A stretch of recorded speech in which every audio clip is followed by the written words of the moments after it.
खेल को शामिल न करें चर्चा में, ऐसा संभव नहीं है। बहुत स्वागत है आप तीनों लोगों का एबीपी गंगा के महापंचायत के मंच पर। और सबसे पहले ललित आपके पास ही आना चाहेंगे। सबसे पहले तो बधाई कि कमाल किया आप लोगों ने, आपकी पूरी टीम ने, पूरा देश गौरवान्वित हुआ और वो इतिहास बना जिसका इंतजार सभी को था। जब यहां से भारत से आप लोग गए थे तो क्या आत्मविश्वास बहुत ऊपर था या फिर कोई दबाव भी रहता है कि अभी तक जो कमाल नहीं हुआ वो कैसे हो पाएगा? किस सोच के साथ आप लोग गए थे, पहले वो बताइए। जी, पहली बात तो मैं सबको थैंक यू बोलना चाहूँगा कि हाँ, एक स्पोर्ट्स पर्सन को जो ऑनर मिलना चाहिए वो आप लोग प्रोवाइड कर रहे हैं, दे रहे हैं लोगों को, क्योंकि स्पोर्ट्स पर्सन केवल सम्मान को भूखा होता है। रही बात अगर मैं ओलंपिक की जर्नी की बात करूं जाने से पहले, तो जिस हिसाब से हमारे माननीय श्री प्रधानमंत्री जी और हमारी जो साई है स्पोर्ट अथॉरिटी ऑफ इंडिया, उन लोगों ने इतना प्रॉब्लम होते हुए भी पेंडेमिक के टाइम, कोरोना काल के टाइम भी हम ओलंपिक बॉन्ड जो प्लेयर्स थे उनको हर टाइप से हर संभव प्रयास किया कि हमें सारी फैसिलिटीज़ मिलती रहें, क्योंकि उस टाइम भी देश के लिए भी इतना प्रॉब्लम चल रहा था। फिर भी ओलंपिक बॉन्ड के प्लेयरों को सारा का सारा उन्होंने फैसिलिटीज़ प्रोवाइड कर रहे थे। और रही बात में वहाँ पे जाने की बाद जो हम लोग, मतलब जाने टाइम हम लोग जो मेंटेलिटी थी उसके बारे में बोलूँ तो ये था कि 7 महीने हम लोग घर से बाहर थे, प्रॉब्लम्स हो रही थी, कोई सिम्टम्स आ रहे थे किसी को, कोई पॉजिटिव आ रहा था, फिर भी स्ट्रगल हो रहा था। हम लोगों के मेंटली ये थी कि हम एक टीम की तरह वहाँ पे थे, एक फैमिली की तरह थे, न केवल प्लेयर्स बल्कि स्टाफ भी थे। और सारी पॉजिटिविटी थी कि नहीं यार, इस बार इतना साल हो गया हॉकी में, जो कि सारी पब्लिक हॉकी को इतना दिल से सपोर्ट कर रही है, तो हमें उनकी उम्मीदों पे खरा उतरना है। बिल्कुल, जब रजत पदक के करीब पहुंचे उस वक्त पूरे देश में दुआओं का दौर शुरू हो गया। उसका भी दबाव रहा होगा कि अब पूरा देश उम्मीद कर बैठा है। तो क्या किन किन चीज़ों ने मोटिवेट किया टोक्यो में? क्या वो शाहरुख खान का डायलॉग भी याद आया, 90 मिनट की जंग वाला, प्रधानमंत्री जी का उद्बोधन, मुख्यमंत्री जी का उद्बोधन, क्या क्या कौन कौन सी ऐसी चीज़ें थी जिन्होंने आत्मविश्वास बढ़ाया और एक कमाल हुआ, एक इतिहास बना टोक्यो में? नहीं, हम लोगों का मतलब हम लोग मेंटली ये था कि हम लोगों को इस बार ओलंपिक में कुछ करना है, केवल पार्टिसिपेट करने के लिए हम लोग नहीं आए हैं। हॉकी का इतना गोल्डन हिस्ट्री रहा है तो हमें इस बार कुछ अलग करना ही करना है। और रही बात, आप देखें तो सबसे बड़ा मोटिवेशन था जब पीएम साहब ने हम लोगों को हारने के बाद ड्रेसिंग रूम में फ़ोन किया, कहा कि हार जीत लगी रहती है, आप लोग केवल खेल पे ध्यान दीजिए। तो वो एक बहुत बड़ा मोटिवेशन था। और हर तरह से हम लोग ये इस बार था कि नहीं, हम लोगों को इतने घर से दूर हैं, इतना सेक्रीफाइस किए हैं और इतने करीब आके कि सेमीफाइनल, अगर हम लोग 40 साल बाद सेमीफाइनल हम लोग मतलब सेमीफाइनल में पहुँचे हैं, तो हम लोग मेडल के इतने करीब आके हम लोग पीछे मुड़ के नहीं देख सकते हैं। हमें जीतना ही जीतना है मेडल। और खुशी हुई कि इस बार पूरा कंट्री मतलब हॉकी को देख रहा था, सपोर्ट कर रहा था, न केवल हॉकी को, सारे इवेंट्स को देख रहा था, सपोर्ट कर रहा था। और वही नतीजा है कि हम लोग ने मेडल जीतने में हासिल हुए। बिल्कुल, और भी चीज़ें उन पर बात करेंगे। हॉकी के भविष्य को आप किस तरीके से देखते हैं उस पर भी बात करेंगे। लेकिन प्रशांति आपके पास आ रहे हैं। जिस तरीके से खेलों की बात हो रही है, खेलो इंडिया प्रधानमंत्री जी कहते हैं, खेलों को बढ़ावा देने के लिए कोशिशें चल रही हैं। इन सब के बीच अब आपके अगर खेल की हम बात करें बास्केटबॉल की, तो किस तरीके से इसमें काम चल रहा है और क्या पहले की योजनाओं में, नीतियों में और अब की नीतियों में कुछ बदलाव दिखता है? लगता है कि अब ये टीम भी कमाल करेगी? हाँ, देखिए, अभी जैसा कि बास्केटबॉल जो एक स्पोर्ट है, ये एक ग्लोबल स्पोर्ट है। हमारी जो इंटरनेशनल जो फीबा है, federation of international basketball association, इसमें टोटल 215 कंट्रीज और फेडरेशन जो है इनरोल्ड हैं।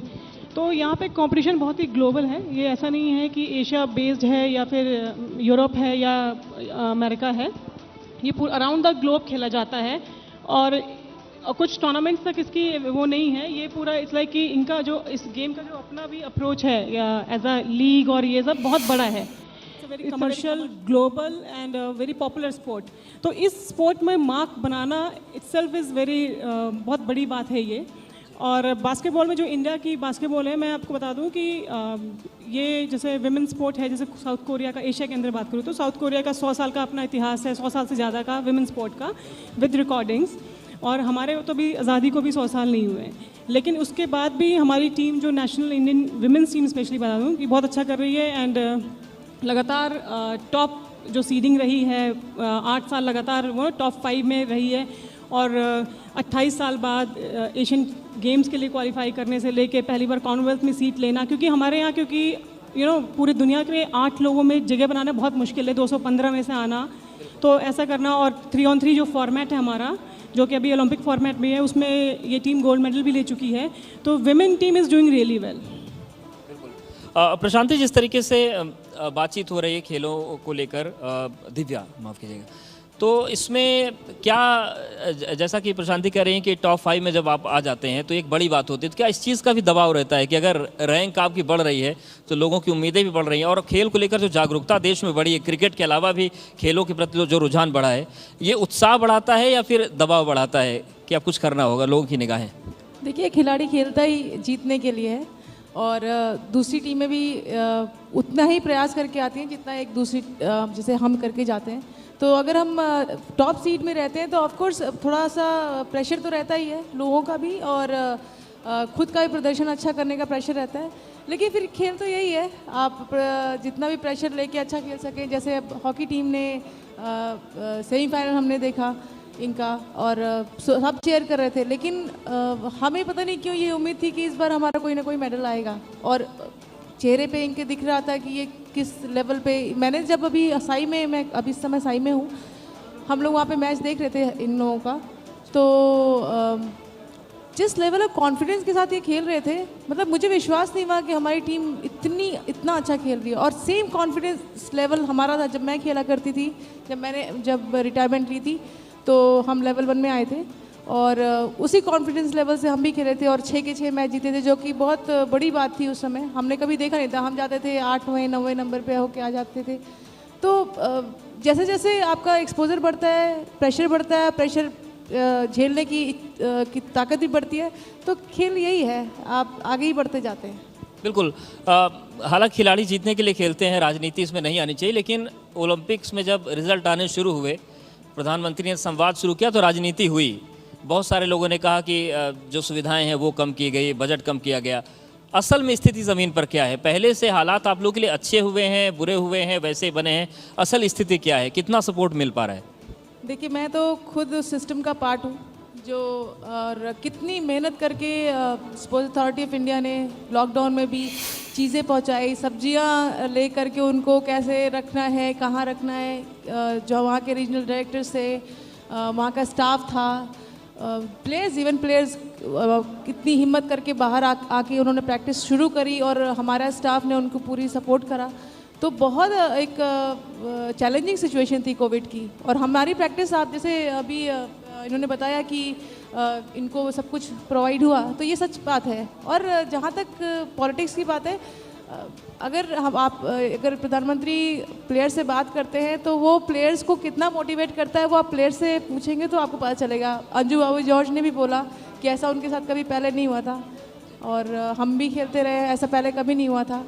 तो बहुत बड़ी चीज़ है टाइम निकाल के प्लेयर्स को, क्योंकि आपको भी पता है कि स्पोर्ट्स को कितना महत्व दिया जाता है, रहा है हमेशा से।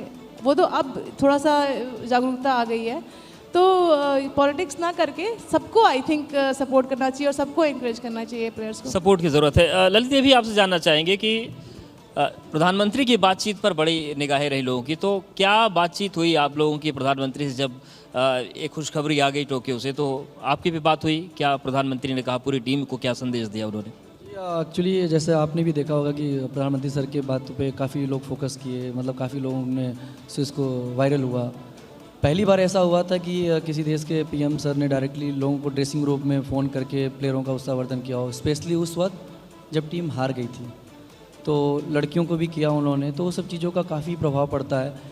इवन जाते वक्त सीएम साहब ने, हमारे माननीय श्री योगी सर ने भी हम लोग से जाने पर जो ओलंपिक बॉन्ड प्लेयर थे 10 के 10, उन लोग को भी जो मीटिंग पे उनको भी उत्साहवर्धन किया था कि यार नहीं, आप लोग जाइए, खेलिए, देश का नाम रोशन कीजिए, खेलने पे फोकस कीजिए, केवल मेडल की चिंता मत कीजिए, आप अपने रिजल्ट की चिंता मत कीजिए, आप केवल अपना गेम खेलिए खुल के, ओपन होके।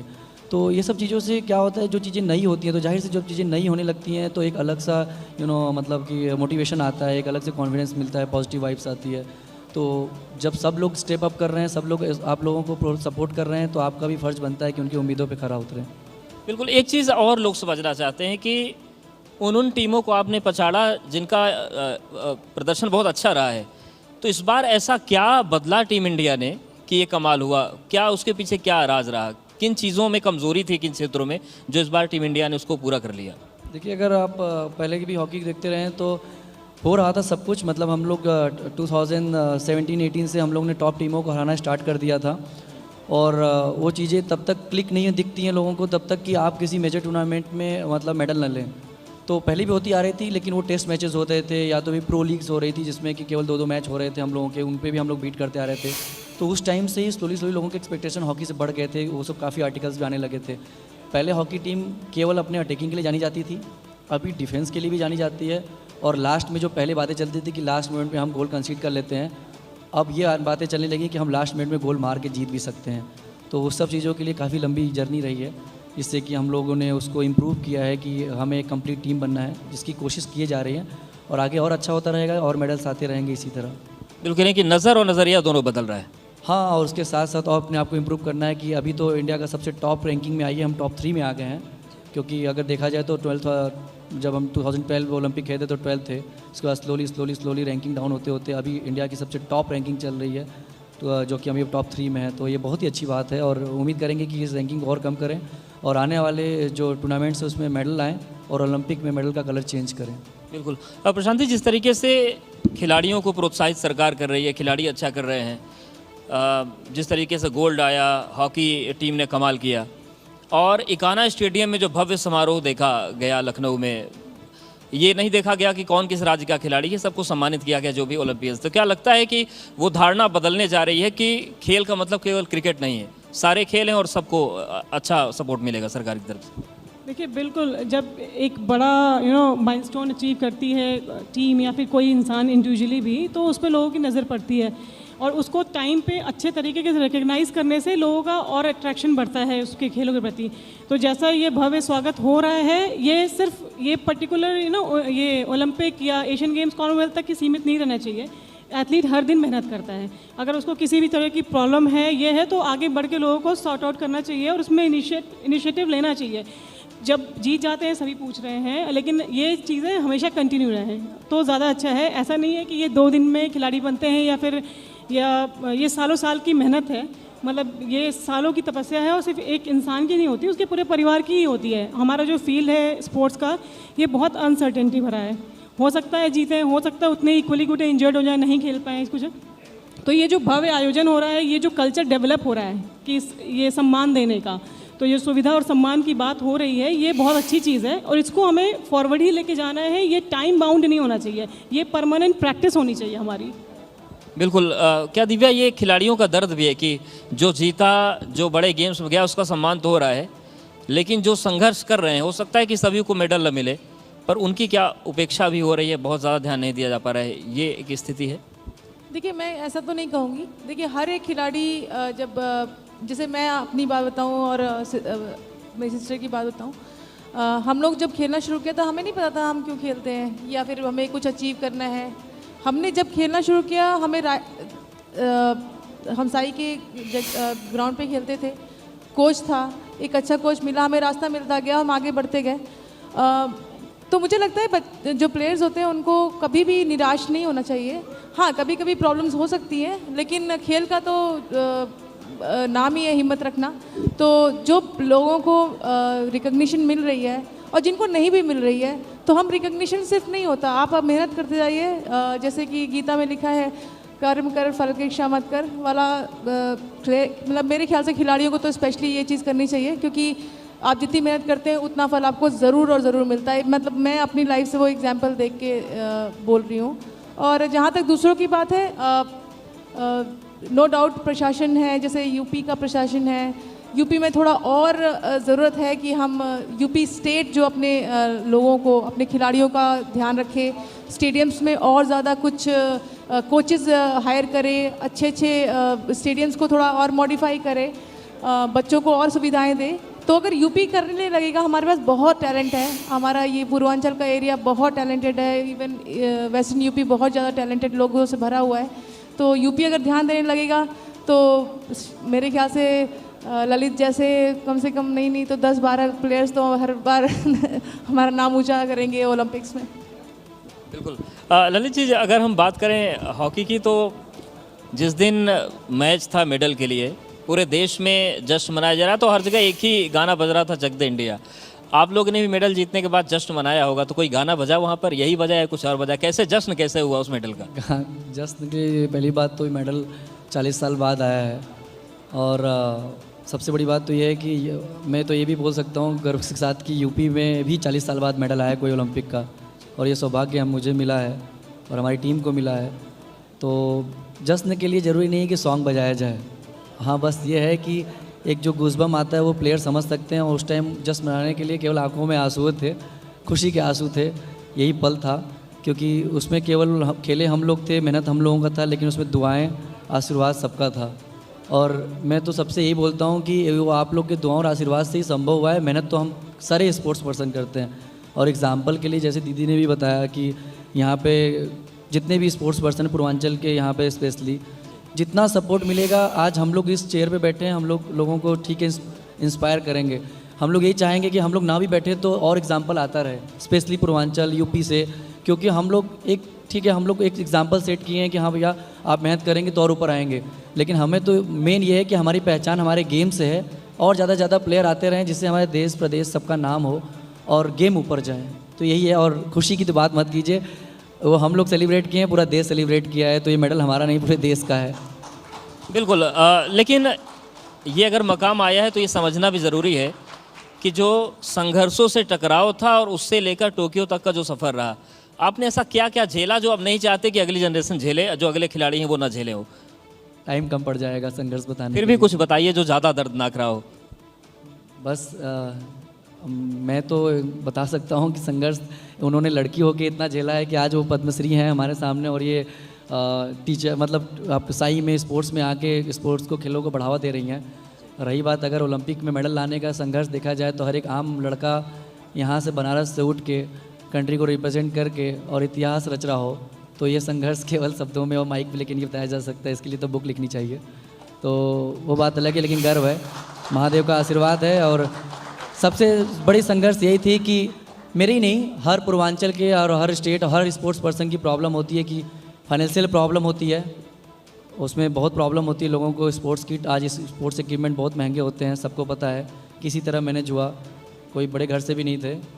दूसरी चीज़, जब आगे बढ़ते रहे तो काफ़ी चीज़ें होती हैं फेस करना। लोग बोलते हैं इंडिया खेलना आसान होता है, लक होता है। एक बार इंडिया खेल के चले आए, अरे लक था, मेहनत की, अच्छा खेले खेल के, लेकिन इंडिया खेल के सस्टेन करना, वहाँ पर रह के 10 साल खेलना, वो दीदी लोग भी लेजेंड हैं, 10-10 साल इंडिया टीम को खेली है, कोचिंग की हैं। तो मैं भी प्राउडली हम लोग बोल सकते हैं कि इस बास्केटबॉल के साथ साथ हॉकी का भी इतना रहा है कि 10-10 साल कोई खेला है। और मेरे से पहले जो लोग कीर्ति हासिल कर चुके थे, हमारे के परम आदरणीय मोहम्मद साहिद सर, विवेक भैया, राहुल सिंह ओलंपियन, तो वो जो रिचुअल है, परंपरा बढ़ाने का सौभाग्य मुझे मिला है। और इसी तरह आगे बढ़ता रहेगा, लोग संघर्ष करके ही निकलेंगे, क्योंकि हर स्पोर्ट्स पर्सन अगर वहाँ तक जाता है, न केवल ललित उपाध्याय बल्कि सबका संघर्ष की स्टोरी बहुत लंबी होती है, सब संघर्ष झेल के वहाँ तक पहुँचते हैं। तो इस संघर्ष की स्टोरी ना पूछे ज़्यादा बेटर है। लेकिन ये संघर्ष लोगों को मोटिवेट करता है। जब ओलंपिक की चर्चा हुई, मेडल्स आने लगे तो ज़्यादा चर्चाएं हुई। सोशल मीडिया का अपना अलग मिजाज होता है, कुछ चीज़ें आई जिस पर मुझे लगता है कि आप लोग ज़्यादा बेहतर बता सकते हैं कि सच क्या है, क्योंकि बहुत सारी चीज़ें गलत ढंग से पेश की जाती हैं। कुछ जगहों पर ऐसी पोस्ट नज़र आई कि जब अंतर्राष्ट्रीय स्तर पर आप खेलने जाते हैं तो खिलाड़ी के लिए ये भी मायने रखता है कि जो लोग अथॉरिटी में बैठे हैं उनसे आपकी बनती है नहीं बनती है। हो सकता है कि आपको पत्ता साफ करके किसी और को भेज दें।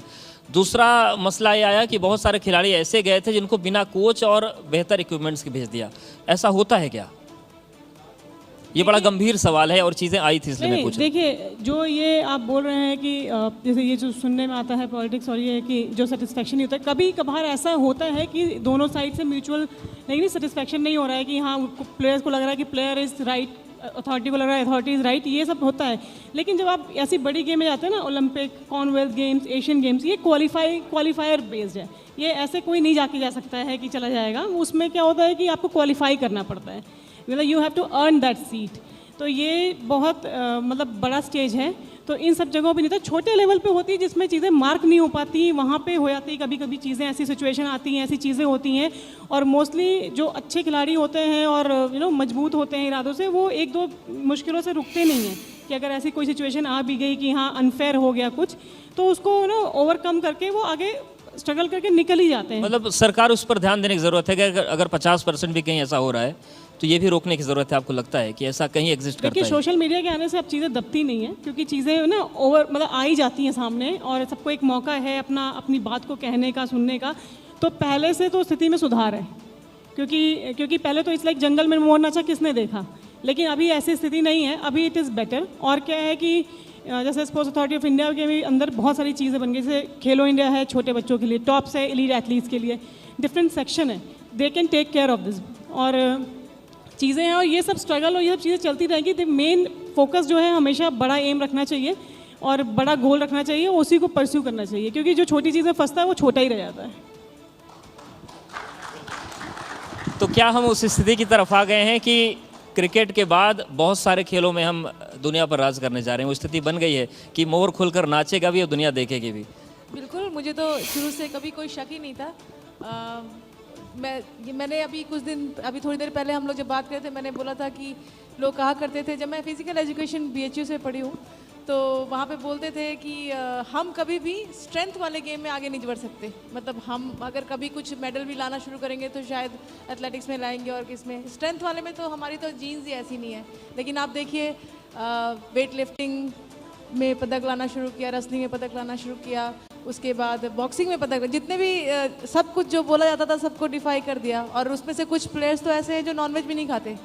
तो ये सब बस हिम्मत की बात है। खेल जो है मुझे लगता है ये क्रिकेट बहुत अच्छे से संचालित करता है BCCI, और अगर फेडरेशंस अपने खेल को बहुत अच्छे से संचालित करने लगे, अपने प्लेयर्स को वो प्लेटफॉर्म देने लगे, उनको आगे बढ़ाने लगे, तो क्रिकेट के बराबर में ही रहेंगे। उनको नीचे दिखाने की ज़रूरत नहीं, वो भी बहुत मेहनत करते हैं। और बहुत से हम भी बहुत पहले परेशान होते थे कि क्यों क्रिकेट को इतना आगे बढ़ावा दिया जाता है, लेकिन अब समझ में आता है कि वो उनका संचालन, उनका जो प्लेयर्स हैं वो बहुत मेहनत करते हैं, वो भी प्लेयर्स हमारी तरह ही हैं। और बस उनका संचालन अच्छा है, उनका मार्केटिंग अच्छा है और गेमों की तुलना में।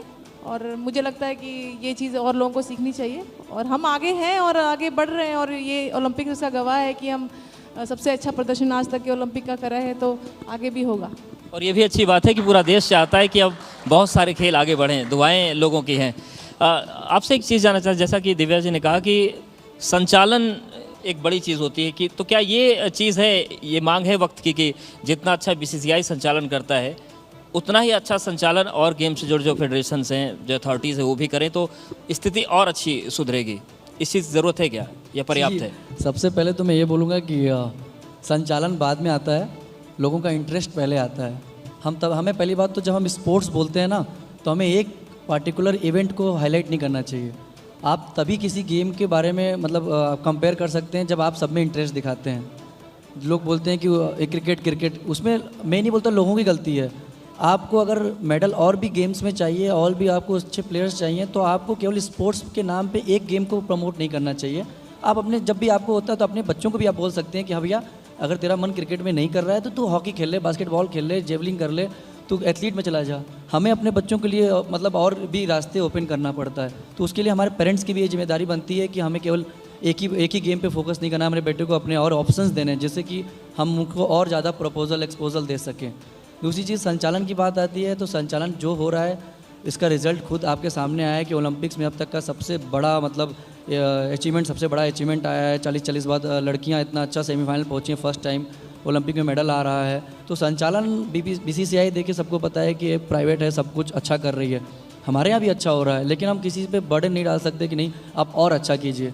BCCI केवल क्रिकेट को देख रही है और ओलंपिक एसोसिएशन ऑलमोस्ट सारे इवेंट जो आते हैं सबको देख रही है, तो उसमें तो जाहिर सी बात है कि आपको कॉम्प्रोमाइज़ करना पड़ेगा। लेकिन सुविधाओं के अभाव में जो चीज़ें की जाती हैं वो ज़्यादा सक्सेस होती हैं। हमें फोकस केवल अपने परफॉर्मेंस पर रखना चाहिए, अपना टारगेट पर रखना चाहिए, रहते दिन कि हमें क्या मिल रहा है क्या नहीं मिली, वो सरकार का काम है, और सरकार अभी तक तो बहुत अच्छा कर रही है। और सुविधाओं के अभाव में अगर निखरने की बात करें तो खासतौर से हॉकी के क्षेत्र में वाराणसी ने बड़ा अच्छा किया है, बहुत सारे नगीने दिए, और शाहिद जी के बाद अब आप बड़े खिलाड़ी के तौर पर उभरे हैं, तो ये कैसी भावना है कि विरासत को आगे बढ़ा रहे हैं आप? ये सौभाग्य मिला है कि मैं बनारस का हूँ, और बहुत ही बहुत जो मोहम्मद साहिद सर थे हमारे, बहुत लेजेंडरी प्लेयर थे, पूरी दुनिया में उनका नाम था। उसके बाद विवेक भैया थे, उसके बाद राहुल भैया हैं अभी। तो 25 साल बाद कोई ओलंपियन हुआ है बनारस से, और मेरा नाम उसमें दर्ज हुआ है, तो बहुत बड़ी बात है। और उसके साथ साथ न केवल ओलंपियन होना, नाम के सामने जुड़ना है, कभी मुझे मतलब मेरा भी सपना था कि ओलंपिक जब भी खेलूँ तो मेडल लेके आऊँ कंट्री के लिए, क्योंकि ओलंपियन हो जाना केवल बड़ी बात नहीं होती, कंट्री के लिए मेडल लाना बड़ी बात होती है। तो ये सौभाग्य मिला है बाबा महादेव के आशीर्वाद से और बनारस लोगों के प्यार से। टोक्यो का जश्न इकाना स्टेडियम का जश्न स्वागत तो सबने देखा, बनारस में कैसा स्वागत हुआ आपका? बनारस में आप सर रहते तो आप भी देखते। बनारस वाले जब प्यार करते हैं तो दिल खोल के करते हैं, और बहुत ही प्यार दिया उन लोगों ने, एयरपोर्ट से लेके मंदिर तक, मंदिर से लेके घर तक। उस दिन मुझे खुशी इस बात की नहीं हो रही थी कि मैं मेडल लेके आया हूँ, मुझे खुशी इस बात की रही थी कि हॉकी ऊपर आई है, लोगों का जो हॉकी के लिए प्यार था वो ऊपर आया है। क्योंकि मेरा ये शुरू से मानना रहा है कि ललित उपाध्याय हैं आज, कल नहीं है, सबकी पहचान। आज मोहम्मद साई सर का आप नाम ले रहे हैं तो हॉकी से वजह से ले रहे हैं, और परंपरा जो बढ़ा रहा हूँ मैं, मुझे वो खुशी हुई कि आगे आने वाले लड़के भी, जो भी यूथ जनरेशन आएगी वो भी बढ़ाएगी। हम लोग रहें चाहे न रहें, हॉकी ऊपर जाए, क्योंकि हमारी पहचान हॉकी से है। अभी तो खेलों को लेकर बड़ी जागरूकता हो गई है, पेरेंट्स भी चाहते हैं कि बच्चे अगर खिलाड़ी बनना चाहते हो तो बन जाएं, बहुत संभावनाएं दिख रही हैं।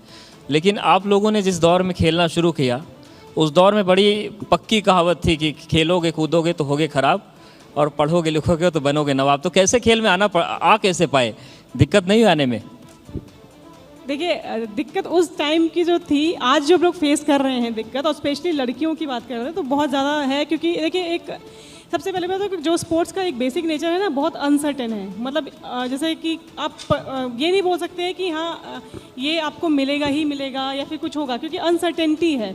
चोट लग सकती है, हो सकता है कि लाइक जस्ट इवेंट से पहले आपको चोट लग जाए या कुछ हो जाए, तो इस तरह की सिचुएशन आती है। और सुविधा चाहिए, टीम चाहिए, बहुत कुछ है। और वो स्पेशली टीम स्पोर्ट में तो ऐसा है कि नहीं कि इंडिविजुअल स्पोर्ट में एक इंसान अपने हिसाब से ट्रेनिंग कर सकता है, पर टीम स्पोर्ट में आपको पूरा सिस्टम चाहिए।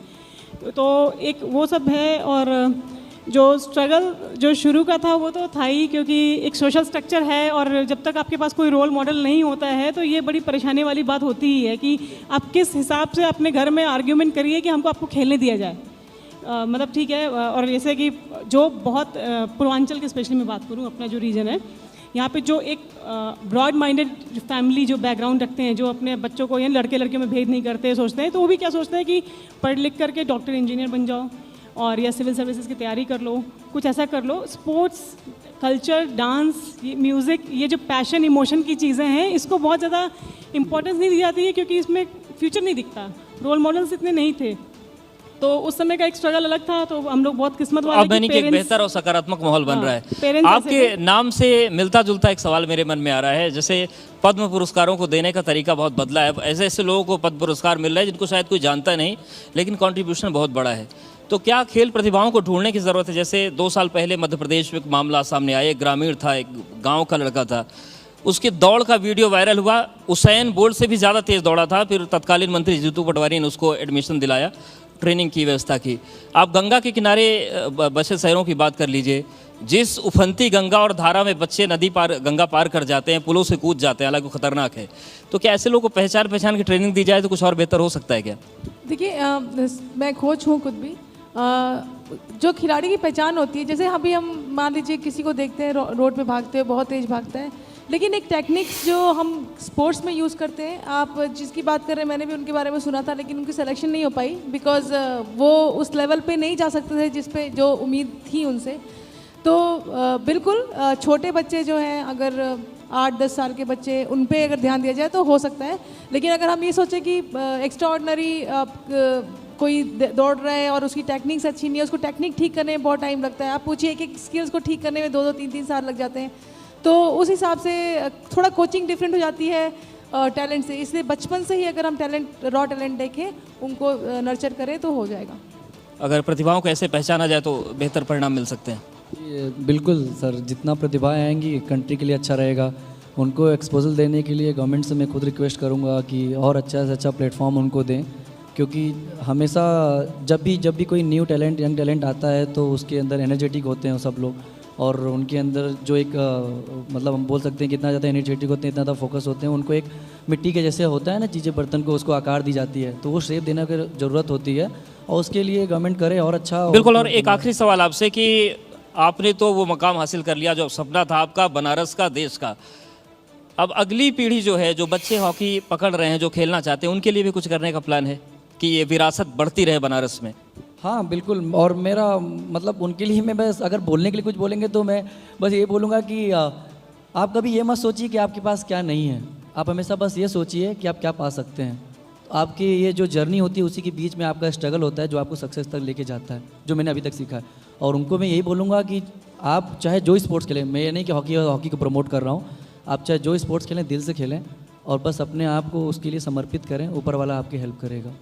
बहुत धन्यवाद आप तीनों का जुड़ने के लिए, और उम्मीद करते हैं कि जब अगली बार मुलाकात होगी तो कुछ और पदक हमारे साथ होंगे, कुछ नए खेल उभर कर सामने आ रहे होंगे और आप लोगों की मेहनत रंग लाएगी। शुक्रिया आप तीनों का हमारे साथ जुड़ने के लिए बातचीत करने।